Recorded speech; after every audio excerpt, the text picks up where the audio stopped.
शुद्ध नहीं हो पाएंगे। हमें बड़ा इस बात का कष्ट है कि भाजपा की जब सरकार बनने से पहले हमारे माननीय ऊर्जा मंत्री श्रीकांत शर्मा जी ने ये दावा किया था कि मैं अपने कार्यकाल में जमुना जल को आचमन योग्य और स्वच्छ और निर्मल बनाऊंगा। तो आचमन योग्य और स्वच्छ और निर्मल बनना तो बहुत दूर की बात है।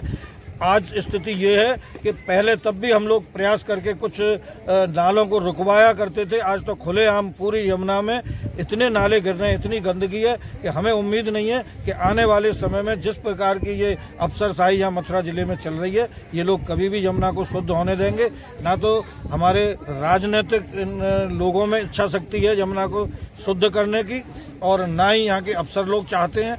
हम लोग धर्म रक्षा संघ की ओर से पहले भी प्रयासरत थे और अभी फिर से हम नए सिरे से आंदोलन खड़ा करेंगे। ये कोरोना काल समाप्त होने के बाद यमुना जी की स्वच्छता को, निर्मलता को और अविरलता को लेकर एक नया आंदोलन खड़ा किया जाएगा। भारत जी, लगातार भाजपा द्वारा या श्रीकांत शर्मा जी द्वारा कहा जाता है कि दिल्ली में अपनी सरकार न होने के कारण वहां से दूषित जल छोड़ा जा रहा है, उसको आप कितना सही मानते हैं? देखिए, एक दूसरे के ऊपर दोषारोपण करना ये उचित नहीं है। ये तो केवल सरकार की अकर्मण्यता की एक बहानेबाजी है। दिल्ली वाले क्या कर रहे हैं कि उन दिल्ली से ऊपर वाले, आज हरियाणा में इनकी सरकार है।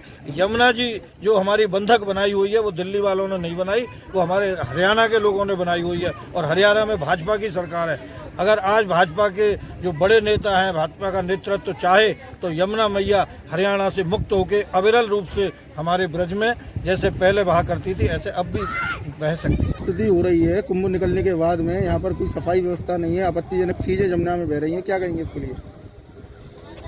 यह जो कुंभ मेला इस बार का आयोजित हुआ, निस्संदेह बहुत ही स्तुत्य प्रयास था सरकार का। योगी जी ने जिस प्रकार से उत्साहपूर्वक अधिकारियों को आदेश दिया था उसके अनुसार उसकी संरचना हुई और उसमें एक सबसे महत्वपूर्ण बात ये हुई कि एक पक्के घाट का निर्माण हो गया। और घाट की गुणवत्ता क्या है ये एक आध बरसात निकलेगी, उसके बाद फिर इस पर विश्वास करेंगे हम लोग। लेकिन बहरहाल ये जो अत्यंत सुंदरतम घाट बनाया था, दोनों तरफ बहुत बढ़िया स्टील की रेलिंग लगाई गई है, बहुत मोटी जंजीर लगाई गई है और सामने ही जलधारा भी प्रवाहित हो रही है। परंतु इसके आसपास जिस प्रकार की गंदगी पड़ी हुई थी और यहाँ पर कुछ ऐसे अप्रिय पदार्थ भी प्राप्त हो रहे हैं, जैसे कोई मदिरा पान करके बोतल फेंक करके चला गया हो या अन्य कोई अभक्ष्य भक्षण उसने किया हो। इस प्रकार के यदि तत्व यहाँ पर आएंगे और जमेंगे तो जो भक्त लोग सायंकाल यहाँ भजन करने के लिए आते हैं उनके मन में खिन्नता होगी।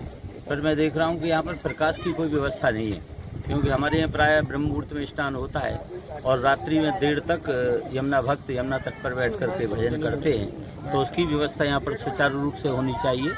और जहाँ तक ये संपूर्ण जितना भी हमारा कुंभ मेला क्षेत्र है इसको संरक्षित करने की बात की जा रही है, इसको वृक्षों से सजा देना चाहिए ताकि ये सदैव बिल्कुल वृंदावन जैसा रहे और कुंभ मेला के लिए, आगामी कुंभ के लिए भी तैयार है।